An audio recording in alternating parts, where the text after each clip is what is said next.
Welcome to the 3000th Joe Rogan episode. For our guest, we have the strong, in my opinion, the strongest candidate vying for the control over Vbardenfell. Dagoth Ur, welcome to the show. Thank you, Joe. Yes, with the false tribunal kowtowing to the Imperial mongrel dogs of the Empire and the lesser peoples of the world, Morrowind is put in a bad position. What do you mean, mongrel Imperials? It is simple. You, Joe, are a filthy outlander, Noir, despite the propaganda of your Cyrodiilic heritage. You are nothing but an imposter race that rules the Continental Empire. This is why Morrowind is in as weak a state as it's in. Over 300 years ago, the Empire of Tiber Septim was able to subjugate the peoples of Morrowind for the first time in millennia. This was something Reman could never do, although not for a lack of trying. Didn't Reman's dad fuck a tree stump? Anyway. At that time, the Tribunal still possessed most of their power, but they've been steadily losing it because of their wickedness. Because Morrowind's false tribunal has lost much of their power, we've become enslaved and incorporated into a so-called Commonwealth of Empire that promotes such horrifying practices as racial integration. These ideas have been used to lull the superior higher culture Dunmer people into a state of acceptance with their foreign oppressors. They even graciously allow us to maintain our practice of slavery within our borders, but for how long? These failing false gods will one day be reduced to mere mortality. And what then will the Empire do to us and our sacred practices? They will then be smashed and utterly destroyed. So you think the Empire is trying to lull the Dark Elves into submission until they can't fight back? Yes. What about this former Empress, Kataraya, the Dark Elf ruler? How long did she rule for, Jamie? 55 years. She ruled for 55 years. Yes, well, she of course died in 3E200 in Black Marsh. Why in the name of Mephala, a dark elf of any significance, would willingly travel to that backward disease-ridden oblivion hole for anything other than a slave is a real fucking conundrum to me, Joe. Why indeed? I love a good conspiracy. I need not have to tell you, Joe, that it was undoubtedly the goddamn Imperial royal family Septim dynasty that clearly decided they needed to kill that Hlalu cuck bitch, 'cause she was living too long. Yeah, the Blades are a real creepy organization, man. Founded by the slithery fucking Akaviri creeps. I mean, they are jacked as fuck. My great-grandfather actually fought on Isroniet. Oh, really? Yeah, my grandfather was actually born in Black Harbor during the invasion. Yes, the Blades are a corrupt institution that seems to get you and was involved in more foreign and problematic disputes. And that weird cult-like fascination with dragons and the fact that they coom for the Akaviri is unsettling. No doubt they were likely responsible for the capture of some unfortunate lowly Argonian swine and implanting some infectious idea into his brain that entrapped him into killing the only dark elf, albeit puppet ruler, Tamriel ever had. Is that how you think it happened? Well, there's the official Imperial narrative that labels it a terrorist action. But only one as dumb as a lizard would accept that Kataraya just randomly decided to visit the most disease-ridden province of her accursed empire in an open-top carriage during the middle of Sun's Height. The imps say that she was killed during a minor skirmish on the northwest road outside Stormhold on the 15th of Sun's Height. Is there any record of the skirmish?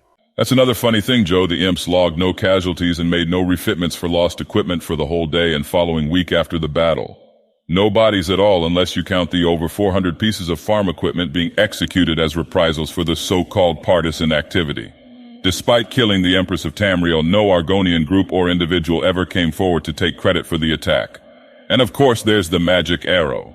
The what? Officially, a random Argonian arrow killed the Empress, an arrow which was perfectly preserved from the act of killing the Empress. And Joe, when I say killing the Empress, I mean literally blowing her brains out over the goddamn carriage all over her crossbreed son, Cassinder. I mean, her head no longer existed.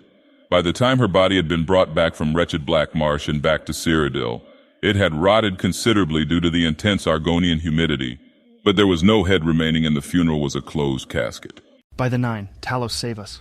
A few months after her death, her son gave a political speech and mentioned something about an illegal teleportation spell being used to hide the real murder weapon.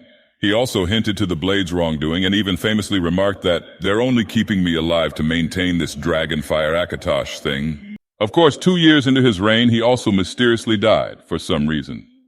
Probably a less daring plot that involved plunging an Akaviri katana down onto his half-breed neck. A decade later, a committee was formed by the Elder Council to investigate the so-called skirmish in the swamps of northwest Argonia, where after months of excavation, no remains or materials of a battle of any kind were uncovered. Every member of that team, after going back to the Imperial city, switched their findings to then say the opposite, and then were fired. 8 of the 13 died within 4 years of the committee's approval.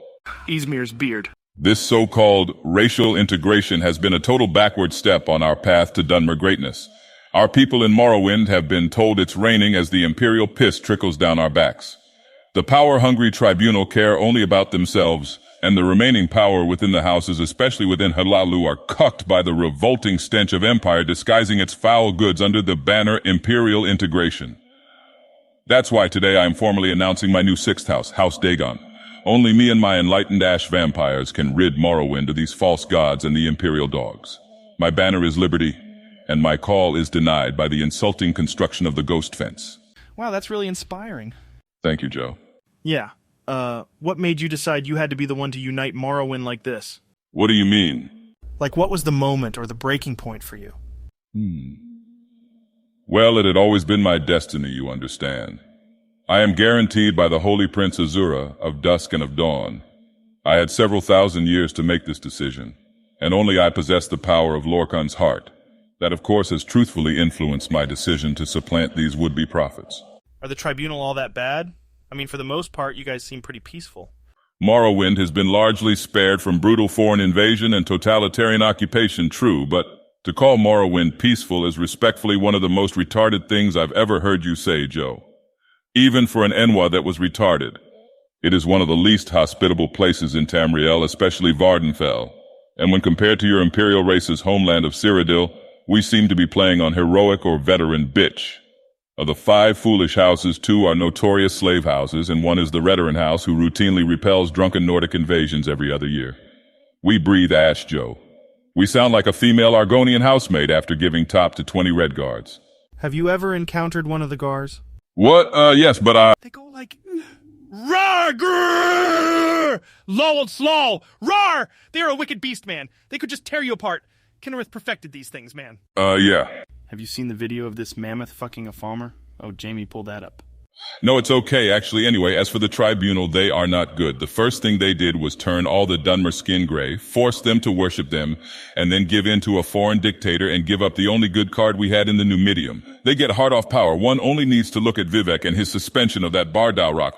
He holds a whole city hostage, and the Dunmer's eyes have been blinded to their Stockholm syndrome. All 3 of them are control freaks. Yeah, that is really upsetting that the government can be run by such weird klepto people like him. I think it was, Jamie, pull up that picture of Sotha Sil. No, the one with the robes. Look at this guy. Wow. Zenithar preserve us. Can you believe this guy? What a fucking weirdo. There are just a bunch of elites out there that want to run everything. Have you heard about this Clockwork City thing? Yes, it was rather amusing. What do you mean? Oh, just the simple fact that Sotha Sil is a clear race traitor. How so? He's a Dwemerboo. And frankly, he doesn't do a good job of hiding it. He wears those cheap Dwemer scraps around like fake royalty. He pretends to understand the lost secrets of the Dwemer, but he falls utterly short. He accidentally sank the fucking Sijic Order into the ocean, killing off thousands of Nirn's best and brightest. I mean, many of them were Enwas. He also simped himself with his Dami-Mami Almalexia. Yeah, all these elites do seem to meet up together. Have you ever seen the pictures from Colovian Grove? No, Enwa. I ain't never seen it like that. But the Tribunal is a real thing for real on Azura. Well, Colovian Grove, they do weird things to you, maybe sexually, to gain dirt on you for political reasons, for leverage.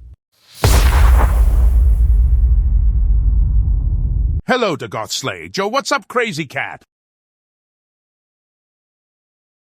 The Mad God has come. What is up, SHEOGORATH? Sup, Sheo, hey, you got my DMT? Of course! Mr. Rogan! Sorry, I'm late. I just got back from injecting skooma into the veins of some fat-ass Khajiit. The blood beneath his fur is a raging battleground of intense fiery madness and utter torment after a week-long moon sugar trip. That pussy's tripping on the Daedra for real, no cap.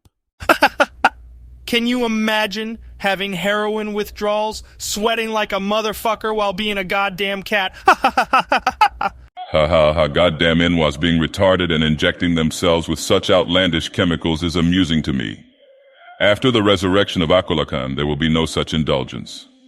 Wait, are you saying you're anti-weed and recreational drug? Because that would really piss me the hell off. I'm afraid so, Joe. There is simply no need for the practices of feeble moon worshippers to continue as the might of Dagoth Ur rules Nirn. I can't stand the way it smells. And the cats are a thieving race of no-good felines that cause trouble in our cities. We have to put house dress and Telvanni to use. I've seen them in action. Khajiit and Argonians are good field workers. That is their purpose. But the province of Elsewhere will not need to be maintained. Its borders are stupid, and much could be done with the space that is not being done because the bureaucracy of the Empire does not allow their completion. I would not only get rid of skooma, moon sugar, nirnroot, and other drug trades. I would enforce the Tamrielic Relocation Act. Its first phase would relocate the undesirable free races Orcs, Khajiit, and Argonians to Black Marsh. I would also remove Mundus from the cheese standard. What in the bloody Oblivibon, Dagoth? You can't get rid of the cheese standard. It's the prime currency of all Oblivicum. Why, how's Vermina gonna keep giving me those wet dreams? And the cheese stock exchange is the only thing that'll fuel me armies for that